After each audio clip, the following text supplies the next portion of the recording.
Hello everyone, Phil Carrick here from redchilidigital.com, and I am delighted to have a wonderful businesswoman with me today, Gillian Mangan from Gillybean Pottery. Gillian and I have been working together, and I'm fascinated by people who are into crafts, people who possess skills that I clearly don't. Okay, you know, I have no creative bones in me. So Gillian, thank you ever so much for agreeing to come on and have a chat. No problem, Phil. I'm delighted to be here. As always, nice to chat to you. Oh, thank you so much. And Gillian, I think a lot of people would probably want to know how did you get into pottery? Have you always been into pottery? Have you always been creative, or is it something that you picked up along the line? Well, the answer is that, yeah, I have always been a messer. If you ask my mom, she'll tell you that I was just forever just making things and cutting and sticking and gluing, and yeah, I was always, I suppose, into making stuff out of other stuff. And my very brilliant mother signed me up for pottery classes when I was really little. I can't exactly remember what age, but I must have been I don't know, maybe 7 or 8.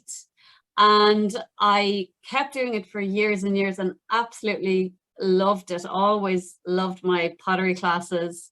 But I tried to keep it up, you know, through university. And then, you know, I had a whole different career. I worked in the charity sector for 15 years. Tried to keep it up, but it was difficult and life was busy. So, yeah, it kind of fell by the wayside. But just in the last 4 years, I jumped right back in, and it was at the start of the lockdown that I decided to take the plunge and invest in like all of this that you see, like my pottery wheel and my kiln. And that's when I decided that I really wanted to take it more seriously and turn it into a business. So Gillybean Pottery has been going for about two years, and yeah, I mean, that's the story. Really, I've just always loved it, and just decided in adulthood that I really just couldn't not do it. I just have to do it. It's a bit of an addiction, really. I love that. Thanks. And you know, you were probably one of the kids growing up, Gillian, where, you know, your mum would find you at the bottom of the garden, waist deep in mud, making things. Yeah. That was me. Yeah. In the building site, trying to dig up clay, and yeah. Yeah, absolutely. I was the same, but look, Yeah. you know, I haven't got a creative bone in my body, so my goodness. So it was thanks to your mum that you've sort of, you know, you've got onto that potter's wheel of pottery, eh? Yeah, all these years later, like, it's still thanks to her for introducing me to it in the first place. It's such a lovely thing to do, and it's such a wonderful way to spend your time. It's really, it just brings me so much satisfaction. And every hour I spend out here feels like 5 minutes. Like, still, you just become really engrossed. So I have no regrets, none whatsoever. Yeah. Fabulous. And that's the mark of a good business, isn't it? That, you know, whenever you immerse yourself into your business, whatever you do well, and the hours start to fly by, that's the you know, the recipe for a long-lasting business. And you know, because so many people get into business because they think they have to. Yeah. But it's when you get into business for the love of it, that's the recipe. Yeah, that's what it feels like anyway. So fingers crossed. Yeah. Business. Brilliant. Well, I mean, I love the, you know, I've obviously had a bit of an online tour of your den, should we say? and it's fabulous. So, Gillian, there's a question that I want to ask you, and it's a question that I think a lot of people probably don't understand, and that's not being condescending, but I mean the work that goes into it. But I know on the last call we were talking about mugs, okay? And I know I don't need to show a mug. People know what mugs are, but you know, when we pick up a mug in any establishment, we don't realize the amount of work that's gone into that. And I didn't, because after speaking to you the last time, I went, wow. So could you give us maybe the timeline of a mug? Would that be okay? And what goes into it, even from maybe, where'd you get the clay from, or how'd you get the clay, or I don't know, do you dig it up in the garden, or do you buy it on Amazon? Who knows? I'm completely clueless when it comes to that. Yeah, I mean, I used to dig it up in the garden, not anymore. I have some here. Here in Northern Ireland, we're really lucky. We have some really great pottery suppliers. So this is a bowl of humble stoneware clay, and I buy it from a place called Scarva Pottery Supplies. I hope this ruffling isn't going to drown out the sound, but that's it there. So that's a bag, that's 12.5 kilo bag of stoneware clay. And I buy like maybe 10 or 20 of those at a go. Wow. Yeah, and Scarva are brilliant. So that's, to answer that question, that's where I get my clay from Scarva Pottery Supplies. And I use 2 different types of clay, and they look quite different. If anybody follows my social media, they'll see that some of my styles kind of use a darker kind of speckledy clay, and some I use this white stoneware. I don't have any of the dark clay to hand, but it looks like dark chocolate. It's really nice, really nice. So that's 500 grams of white stoneware clay. And to turn that into a mug, I need to first throw it on the pottery wheel. So this is my pottery wheel here underneath all of this stuff. I'm not going to throw one today, but you get the idea. If anybody wants to go to my Instagram, Gillybean Pottery, I have lots of videos of processes, throwing, trimming, even handles, which is what I'm going to show you a little bit more of right now.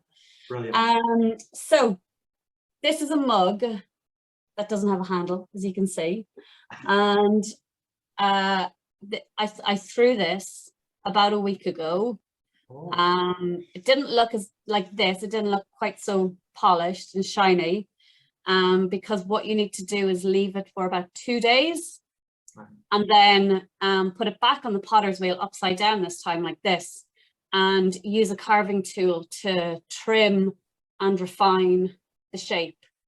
And it gets rid of any messy bases, and I put a little foot ring in it. Oh, I see it. So that's a foot ring there, and then I put my maker's mark, which is always part of the process. So I have a little acrylic stamp that I use to put that maker's mark in.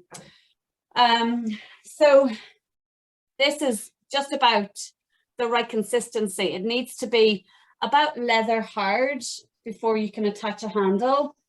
And the way I make my handles, this is one way of doing it. Like with a lot of pottery, there's more than one way to do any part of the process. So you can make handles like several different ways. And I make handles several different ways. It just depends on what I'm making it for. So this is just a slab of clay that I've rolled out using a good old-fashioned rolling pin. And it's just like rolling out a sheet of pastry, basically. So I've rolled it out, it's about that thick. And I just basically cut out a section. Will I move my camera ever so slightly so as more of this can be seen right now? That's great, thank you. Is that a bit better? Perfect. So I used to, when I started out, I used to measure everything. but I've gotten better over time at just eyeballing things. Now that's not my finished handle, that's just a strip of flat clay. And here I have, this is just a jug of water. And basically it's quite sharp edged at the moment, and the water just helps to soften it and stretch it. So I'm kind of stretching it and softening the edges and just giving it an overall nicer, smoother, kind of more rounded. Can you see how it's? I can, yeah. Becoming kind of silkier as I do that. It's kind of becoming more, dipping it in the water. It's got to be quite moist to do that. So what I have now is a very soft piece of clay. It's too soft right now to apply to my cup. So I'm going to leave that one aside because here's one I made earlier. Oh, I knew I've always wanted to say that. I knew you were going to say that. Oh, fabulous. Waiting for it. So this is basically just a can with a piece of kitchen roll over it. But what it's helped me to do, and I made this one about an hour ago, it's helped me to just let that handle dry with a slight curve. Got a slight curve in it, and it's stiffened up just to the right extent now. I'm quite happy with how that handle feels right now. My aim is to have the cup and the handle to be roughly around as dry as one another, like not too soft and not too hard. Because basically clay shrinks as it dries. It shrinks and loses water. I'm just going to cut this. Oh, I see. Cutting it to about the right, looks like a little ear. I'm just putting it on the mug this is basically just checking for size. Whoops, nearly lost it. I was just about to say, boy, you're good. Not done yet. This is quite a time-consuming part of making a mug, actually. Like throwing this mug maybe took me about 8 minutes on the Pottery Wheel. Wow. Trimming it maybe took about the same, maybe 6 or 7 minutes to trim it. But making handles and applying handles is really, that's what increases the time. And when it comes to making mugs. So when I'm doing this, Phil, I need to look at this from every angle. Yeah, sure. Yeah, don't look at the camera. You can imagine I have to check here to make sure that it's not on sideways, that it's not leaning in one direction. I need to check here to make sure that I'm going to attach it at the right points. Check this way. Right. So I'm happy with that handle. Now comes the sticking it on bit. Yeah. And how I do that is, again, I'm just eyeballing it, but I need to make sure that my top and my bottom line, the joining points are going to form like one vertical line. And I have to score this. This is a little scalpel. And basically I just dig into the clay like that. This is called scoring clay. I'm going to do the same at the bottom, where the base of the handle is going to meet the mug. Digging quite deep. You need it to form a good bond. And here in this little jug is not porcini mushrooms, as it tells me, but it's called slip. And slip is basically just watered down clay. It's like clay will just continue to absorb water. So this is just like, you can make slip by grinding dried clay and mixing it with water. And it's just basically kind of goopy watered down clay. Brilliant. So this is the glue that sticks everything together, eh? It's the glue, but it's basically just the clay that's going to form the bond between the mug and the handle. So that is scored and slipped now. Brilliant. And I'm going to score the handle as well. This is going to give it its best chance. Hey, there's a lot that goes into it, Gillian, isn't there? Yeah, and so much of it you just learn by doing it.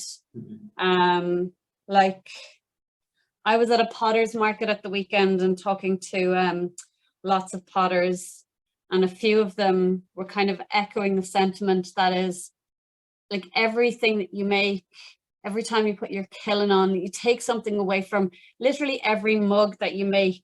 You look at and there's some learning there. Like you're just forever learning. It's never ending. There's always something you could change. There's always something you can tweak. It's just a process.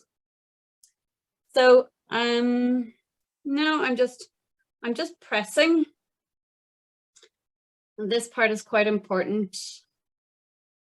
You need to really make sure that those two bodies of clay join together really well, and that there's a good